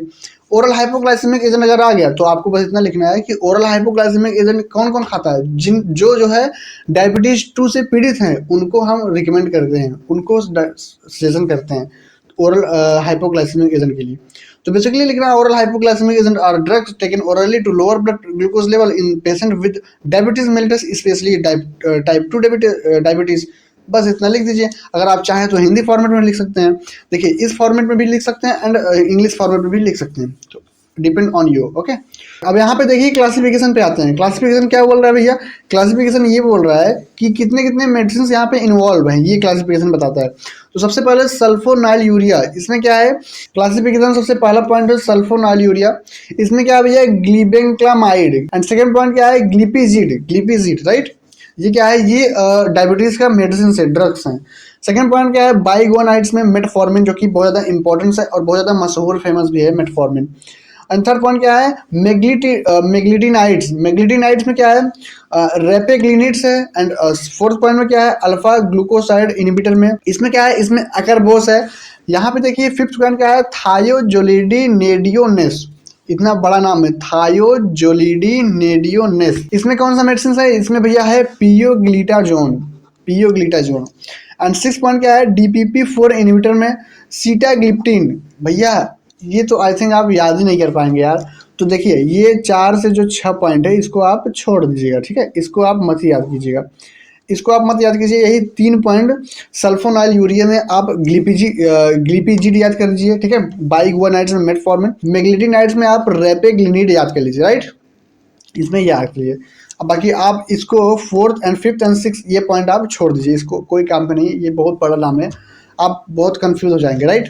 तो यही 3 आप याद कर लीजिए, आपका काम हो जाएगा। इसको मैं इरेज कर देता हूँ, आप चाहें तो स्क्रीनशॉट ले सकते हैं, ठीक है, तो स्क्रीनशॉट लेके आप याद कर सकते हैं। ओके ओके चलिए नेक्स्ट पॉइंट देखते हैं। नेक्स्ट पॉइंट क्या है भैया, ओरल हाइपोग्लाइसेमिक एजेंट का मैकेनिज्म ऑफ एक्शन, कैसे काम करता है, मैकेनिज्म ऑफ एक्शन भी देख लेते हैं। तो सबसे पहले सल्फोनाइल यूरिया, जिसको ग्लीबेंक्लामाइड एंड गिलिपिजिड, ये मेडिसिन आपके बॉडी में जाती हैं तो कैसे काम करती हैं। सबसे पहले ये पैनक्रियाज को स्टिमुलेट करती हैं, पैनक्रियाज को स्टिमुलेट करेंगी तो पैनक्रियाज क्या करेगा, इंसुलिन रिलीज करेगा। पैनक्रियाज को जब उत्तेजित करेगी तो पैनक्रियाज आपका इंसुलिन रिलीज करता है, जिससे क्या होता है, ब्लड ग्लूकोज कम होता है, इंसुलिन से ब्लड ग्लूकोज कम होता है। तो सिंपल लाइन में आप इतना याद कीजिए, कर लीजिएगा कि भैया पैनक्रियाज से इंसुलिन बढ़ाती है, पैनक्रियाज से इंसुलिन बढ़ाती है कौन, सल्फोनाइल यूरिया। सल्फोनाइल यूरिया क्या करती है, पैनक्रियाज से वो क्या करती है, इंसुलिन को बढ़ाती है, जिससे हमारा ब्लड ग्लूकोज लेवल कम हो जाती है। बाइगुआनाइड्स क्या करता है, बाइगुआनाइड्स भैया लीवर में ग्लूकोज बनाता है, ओ सॉरी लीवर में ग्लूकोज बनाना कम कर देता है। बाइगुआनाइड्स हमारे लीवर में ग्लूकोज बनाना कम कर देता है, जिससे बॉडी सेल्स को इंसुलिन के लिए ज़्यादा सेंसिटिव बनाती है। जो हमारी बॉडी है वो क्या करती है, सेल्स के लिए इंसुलिन, सेल्स को इंसुलिन के लिए ज़्यादा सेंसिटिव बनाती है। एंड फिर क्या होगा, इंटेस्टाइन से ग्लूकोज एब्जॉर्प्शन थोड़ा कम कर देती है। इंटेस्टाइन जो होता है हमारा आंत से क्या होता है, ग्लूकोज एब्जॉर्प्शन कम कर देता है, एंड जिससे क्या होता है, आपका शुगर लेवल कंट्रोल होता है। तो यानी कहने का मतलब ये है, ग्लूकोज बनाना कम कर देता है एंड इंसुलिन का इफेक्ट बढ़ा देता है। जब इंसुलिन का इफेक्ट बढ़ जाएगा तो ऑब्वियसली ग्लूकोज का लेवल जो है कम हो जाएगा, ठीक है। जी मेटफॉर्मिन, मेटफॉर्मिन ऐसे काम करता है, ठीक है, बाइगुआनाइड्स। एंड थर्ड पॉइंट क्या है, मेग्लिटिनाइड्स, इसमें क्या है, रेपेग्लिनिड, रेपेग्लिनिड, ठीक है। इसमें क्या होता है, ये पैनक्रियाज से शॉर्ट टाइम के लिए इंसुलिन को रिलीज करवाती है, यानी थोड़े टाइम के लिए, शॉर्ट टाइम के लिए इंसुलिन को रिलीज करवाती हैं, जो कि खाना खाने के बाद कंट्रोल करती है। जो खाना खाते हैं आप ना, तो उसके बाद शुगर कंट्रोल करती हैं, मील्स के बाद इंसुलिन बढ़ाती हैं, यानी खाना खाने के बाद क्या करती हैं, इंसुलिन को बढ़ाती हैं, जिससे आपका शुगर लेवल कंट्रोल हो जाए, ठीक है। बाकी थेरापेटिक यूजेस देख लेते हैं, क्या क्या इसका एक्शन है, थेरापेटिक यूजेस है, इंडिकेशंस वगैरह देख लेते हैं। तो बेसिकली ये टाइप 2 डायबिटीज मिलिटस में यूज होता है, राइट। सेकंड पॉइंट क्या है, patient not control by diet and exercise, यानी आहार और व्यायाम से नियंत्रित न होने वाले रोगी में यूज किया जाएगा। आहार और व्यायाम से नियंत्रित न होने वाले रोगी में आप यूज कर सकते हैं। थर्ड पॉइंट क्या है, combination therapy with insulin, combination therapy, insulin के साथ थेरेपी भी यूज कर सकते हैं, राइट। एंड फोर्थ पॉइंट क्या है, प्रिवेंशन ऑफ डायबिटिक कॉम्प्लिकेशंस, मधुमेह को ये क्या करता है, रोकथाम करता है, राइट। मधुमेह के लिए है, ये तो है, तो भाई मधुमेह को ही रोकथाम करेगा, राइट। हिंदी देख लेते हैं, टाइप 2 मधुमेह के लिए आहार और व्यायाम से नियंत्रित न होने वाले रोगी में इंसुलिन के साथ संयोजक उपचार में एंड मधुमेह की जटिलता को की रोकथाम में यूज किया जाता है। ओके, आगे देखते हैं डोजेज। डोजेज क्या है भैया, मेटफॉर्मिन आप 500 से 2000 mg डेली ले सकते हैं। जो मेटफॉर्मिन है वो 500 mg से 2000 mg आप डेली ले सकते हैं। एंड ग्लीबेंक्लामाइड क्या होता है, 2.5 से 10 mg डेली ले सकते हैं। एंड रैपिग्लिनाइड क्या होता है, 0.5 mg से 4 mg आप डेली ले सकते हैं। ओके, तो ये रहा डोजेज आप लोग देख लीजिएगा। एडवर्स इफेक्ट देखते हैं, हाइपोग्लाइसेमिया हो सकता है। एडवर्स इफेक्ट मतलब बॉडी में कौन कौन से adverse side effect adverse effect cause कर सकते हैं। तो हाइपोग्लाइसेमिया क्या मतलब होता है, हाइपोग्लाइसेमिया मतलब ये होता है कि ब्लड ग्लूकोज लेवल एकदम कम हो सकते हैं। गैस्ट्रो इंटेस्टाइनल अपसेट हो सकते हैं, जो आपके पेट का होता है, गैस्ट्रो इंटेस्टाइनल ट्रैक्ट होता है, वो अपसेट हो सकते हैं, डिस्टर्ब हो सकते हैं, परेशानी आ सकती है उसमें। वेट गेन हो सकता है, वजन बढ़ सकता है। लैक्टिक एसिडोज मोर फॉर्मेशन, यानी जो लैक्टिक एसिड है बहुत ज़्यादा बनने लगता है आपके बॉडी में। जब लैक्टिक एसिड बहुत ज़्यादा बनने लगता है तो भैया आपका ये भी एडवर्स इफेक्ट में आएगा। मेटफॉर्मिन रेयर में मेटफॉर्मिन अगर ज़्यादा लेंगे तो लैक्टिक एसिड ज़्यादा बनने लगता है, ठीक है। एंड इडीमा वगैरह हो सकता है, स्वेलिंग वगैरह आ सकता है बॉडी में, ठीक है। तो रक्त शर्करा अत्यधिक कम हो जाएगा। पेट से संबंधित परेशानी, वजन बढ़ जाएगा एंड लैक्टिक एसिड बढ़ जाएगा एंड सूजन भी होने के चांसेस रहते हैं। ये रहता है इसका एडवर्स इफेक्ट। कॉन्ट्राइंडिकेशन क्या है? कॉन्ट्राइंडिकेशन भैया क्या है, किस केस में यूज नहीं किया जाता है? तो टाइप 1 डायबिटीज में इसका यूज नहीं किया जाएगा एंड डायबिटिक केटो एसिडोस, डायबिटिक के भी केस में यूज नहीं किया जाएगा। बेसिकली ये डायबिटिक 2 के केस में ही यूज किया जाएगा। ओके, एंड रेनल और हिपैटिक डिजीज, अगर रेनल मतलब किडनी से रिलेटेड कोई भी डिजीज है या फिर लीवर से रिलेटेड कोई भी डिजीज है तो उसमें आप यूज नहीं करेंगे। प्रेगनेंसी एंड लैक्टेशन, अगर कोई महिला गर्भवती है या फिर कोई महिला अपने बच्चों को दूध पिला रही है तो उसमें यूज नहीं किया जाएगा। राइट, तो पहला हिंदी देख लेते हैं। टाइप 1 मधुमेह के लिए नहीं यूज किया जाएगा एंड डायबिटिक के लिए नहीं होगा। एंड थर्ड पॉइंट क्या है? गंभीर गुर्दा या यकृत रोग में नहीं यूज किया जाएगा। एंड गर्भावस्था या फिर स्तनपान के अवस्था में यूज नहीं किया जाता। ठीक है, चलिए आगे देखते हैं। आगे हमारा 7 नंबर क्वेश्चन है। ये क्या कह रहा है? Right A descriptive note on anti malarial agent. Anti malarial agent भैया, एंटी मलेरियल भी आपको पढ़ाया जा चुका है। एंटी मलेरियल क्या होता है? एंटी मलेरियल भैया जो ड्रग्स मलेरिया को ट्रीट करे उसको बोलते हैं एंटी मलेरियल। ठीक है, बहुत इजी है, आप अच्छे से मन लगा के पढ़ेंगे तो याद हो जाएगा। देखिए इसका थोड़ा सर्कल आपको समझा देते हैं, इसका लाइफ सर्कल। सबसे पहले ये मच्छर है। ये आपको पता होगा कि एनाफिलीज एक मॉस्किटो है जिसको काटने से भैया होता है मलेरियल। ठीक है, तो ये हो गया मॉस्किटो। अब ये मॉस्किटो फर्स्ट इसको पहले व्यक्ति को इन्फेक्ट कर दी काट के। ठीक है, इसको क्या हो गया? इसको मलेरिया हो गया, इसको मलेरिया हो गया ना। अब इसके लीवर को क्या हो गया? इन्फेक्ट हो गया, इसके लीवर में इन्फेक्ट हो गया। अब इसके लीवर में इन्फेक्ट होने के कारण इसका ब्लड भी इन्फेक्ट हो गया। इसका लीवर जब इन्फेक्ट हो गया तो इसका ब्लड भी इन्फेक्ट हो गया। अब क्या होगा? अब इसका ब्लड इन्फेक्ट हुआ, अब दूसरा कोई मच्छर आया इसके ब्लड पे, इसके ब्लड को लेकर, ठीक है, इसके ब्लड को लेकर दूसरा मच्छर आया और दूसरे आदमी को काट लिया, तो ये भी सेकेंड पर्सन पे इन्फेक्ट हो जाएगा। समझ गए? नहीं समझ पाए? नहीं समझ पाए? देख चलिए फिर समझाते हैं। देखिए ये मच्छर है, ये मच्छर पहला मच्छर है। ठीक है, पहला मच्छर है, ये पहले पर्सन को काटा। अब इसका जो है लीवर्स वगैरह जो है इन्फेक्ट हो गया, जिसके कारण इसका ब्लड भी इन्फेक्ट हो गया। अब इसका ब्लड इन्फेक्ट हो गया, अब सेम मच्छर उसको काटा है, अब इसका ब्लड इन्फेक्ट हो गया, इसका ब्लड इन्फेक्ट लेकर आएगी, ये मच्छर आपको काट लेगी, तो आपको नहीं काट लेगी, इस पर्सन को काट लेगी, तो भैया ये पर्सन भी इन्फेक्ट हो गया। तो कहने का मतलब ये क्या हुआ? ये भैया अगर एक पर्सन इन्फेक्ट है, उससे मच्छर काट कर आपको काट लेगी तो आप भी इन्फेक्टेड हो जाएंगे। तो ये है इसका लाइफ सर्कल पैरासाइट से। ठीक है, आगे देखते हैं। अब यहाँ पे इसका डिफिनेशन भी देख लेते हैं, क्या डिफिनेशन है, क्या कहना चाह रहा है। एंटी मलेरियल एजेंट और drugs used for the prevention and treatment of malaria. भैया प्रिवेंशन के लिए और ट्रीटमेंट के लिए, किसके? मलेरिया के। अ पैरासाइट डिजीज, ये एक पैरासाइट डिजीज है caused by plasmodium species and transmitted by bite infected female anopheles mosquito. Anopheles mosquito जो एनाफिलीज मच्छर होते हैं उसके कारण से इन्फेक्टेड होते हैं। These drugs act by destroying malarial parasite. ये ड्रग्स क्या करती हैं? ये डिस्ट्रॉय कर देती हैं मलेरिया पैरासाइट को प्रेजेंट इन द ब्लड और लीवर। जो हमारे ब्लड या फिर लीवर में पैरासाइट्स प्रेजेंट होते हैं, मलेरियल पैरासाइट प्रेजेंट होते हैं, उसको ये डिस्ट्रॉय यानी खत्म कर देती है, तोड़ ताड़ के फेंक देती है, निकाल देती है बाहर। ठीक है, ये ड्रग्स का काम है। ये ड्रग्स का बेसिकली एंटी मलेरियल जो एजेंट है, ये एक ड्रग्स है। तो ये ड्रग्स का काम आपकी बॉडी में इतना है कि आपके बॉडी में जो भी इन्फेक्टेड पैरासाइट्स हैं, जितने भी इन्फेक्टेड पैरासाइट्स आपके ब्लड में या फिर लीवर में है, उसको ये डिस्ट्रॉय कर देती है, तोड़ ताड़ के फेंक देती है। आप हिंदी में समझिए, तोड़ ताड़ के फेंक देती है। हिंदी में देखते हैं। एनाफिलीज एंटी मलेरियल एजेंट वे दवाएं होती हैं जिनका उपयोग मलेरियल रोग को रोकथाम और उपचार के लिए किया जाता है। मलेरिया यानी प्लाज्मोडियम परजीवी के कारण होता है और संक्रमित मादा एनाफिलीज मच्छर के काटने से होता है। ठीक है, ये दवाएं रक्त या यकृत में उपस्थित मलेरिया परजीवी को नष्ट कर देती है, यानी मलेरिया पैरासाइट को ये खत्म कर देती है। ओके, तो ये हमारा एंटी मलेरियल एजेंट है। राइट, आगे देखते हैं। इसका कुछ क्लासिफिकेशन है, यानी कुछ ड्रग्स है, उसको भी देख लेते हैं। तो यहाँ पे फर्स्ट पॉइंट जो है भैया, ब्लड स्कीजोंटिसाइड्स। नाम इतना खतरनाक है कि आप लोग पढ़ नहीं पाएंगे। इसमें क्या है? क्लोरोक्विन है एंड क्विनिन है, काफी मोस्ट इंपॉर्टेंट है, क्लोरोक्विन एंड क्विनिन। ठीक है, काफी IMP है, इंपॉर्टेंट क्वेश्चन है। एंड सेकेंड पॉइंट क्या है? टिश्यू स्कीजोंटिसाइड। टिश्यू स्कीजोंटिसाइड में क्या है? प्रीमाक्विन है, प्रीमाक्विन है। एंड थर्ड पॉइंट क्या है? गैमेटोसाइडल ड्रग्स। गैमेटोसाइडल में क्या है? प्रीमाक्विन है, सॉरी पैराक्विन नहीं है, प्रीमाक्विन है इसमें, किसमें? गैमेटोसाइडल ड्रग्स में।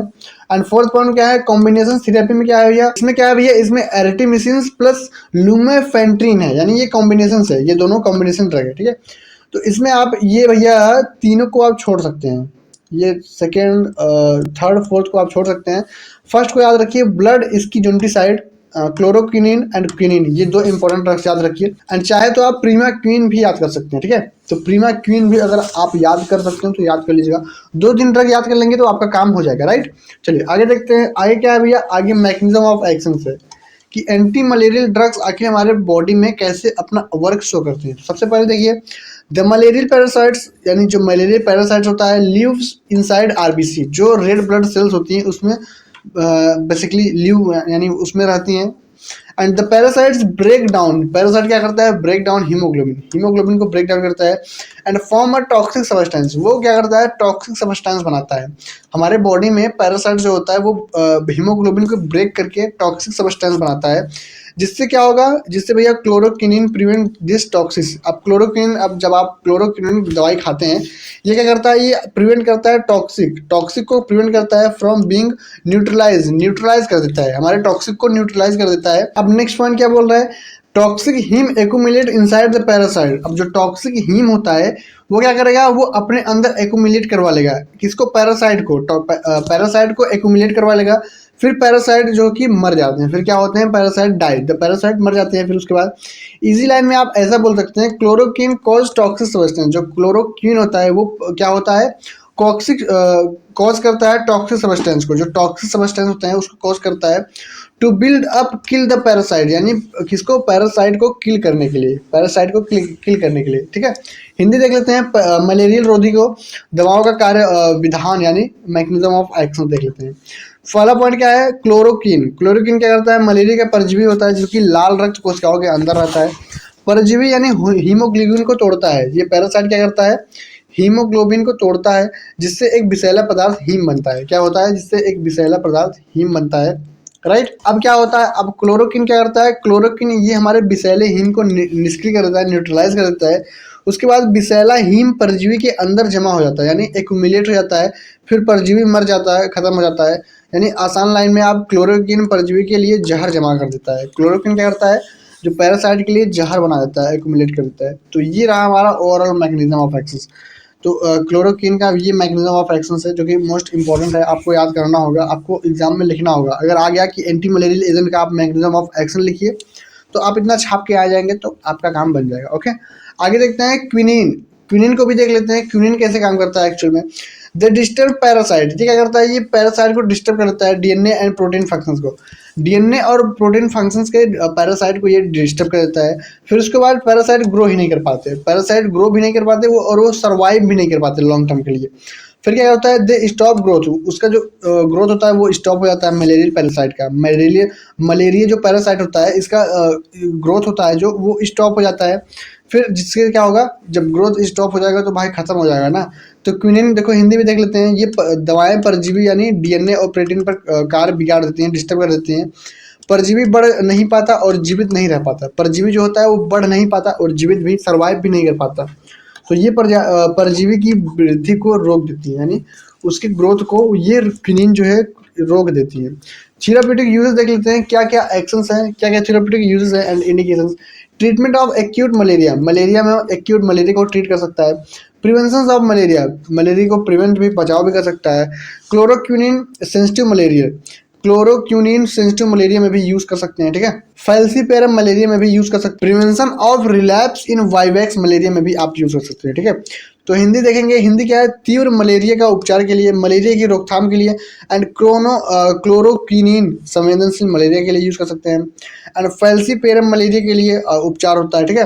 एंड वाइवेक्स मलेरिया में पुनरावृत्ति की रोकथाम के लिए यूज कर सकते हैं। तो ये रहा हमारा थेराप्यूटिक यूजेस, इसको आप देख लीजिएगा।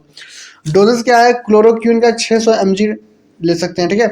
क्विनिन का 600 mg ले सकते हैं, दिन में 3 बार ले सकते हैं। एंड प्रीमा क्विन का 15 mg डेली ले सकते हैं, ठीक है। 14 दिन के लिए ये इसका डोज होता है। तो हिंदी में भी वही है, chloroquine 600 mg, quinine 600 mg and primaquine 15 mg, right. तो ये डोजेस है। एडवर्स इफेक्ट यानी क्या क्या एडवर्स इफेक्ट हमारे बॉडी में होगा, तो नोजिया होगा सबसे पहले, जी मचलाना, मतली, एंड वोमिटिंग, उल्टी होगा, हेडेक, सिर दर्द होगा, विजुअल डिस्टर्बेंस, आँख का भी जो दृष्टि होता है वो डिस्टर्बेंस, उसमें गड़बड़ी हो सकता है। कार्डियक टॉक्सिसिटी, आपके जो हृदय की होती है उसमें कोई प्रभाव हो सकता है। कार्डियक आउटपुट वगैरह में, ठीक है। अगर हाई डोज लिया जाए तो कार्डियक टॉक्सिसिटी भी कॉज कर सकता है। मतली और उल्टी, सिर दर्द, दृष्टि में गड़बड़ी, अधिक मात्रा में हृदय पर भी दुष्प्रभाव हो सकता है, ठीक है। कॉन्ट्राइंडिकेशंस क्या है, कब कब यूज नहीं करना है। हाइपर सेंसिटिविटी टू ड्रग, किसी ड्रग को लेकर बहुत ज्यादा हाइपर सेंसिटिविटी है, एलर्जी है, तो उसमें यूज नहीं करना है। लीवर डिजीज किसी को है तो उसमें यूज नहीं करना है। कार्डियक डिसऑर्डर किसी को है तो उसमें यूज नहीं करना है, यानी हृदय से रिलेटेड। प्रेगनेंसी वुमेन को नहीं यूज करना है। दवा से एलर्जी, गंभीर यकृत एंड हृदय रोग गर्भावस्था में नहीं यूज करना है। ओके, तो ये रहे हमारे कॉन्ट्राइंडिकेशंस।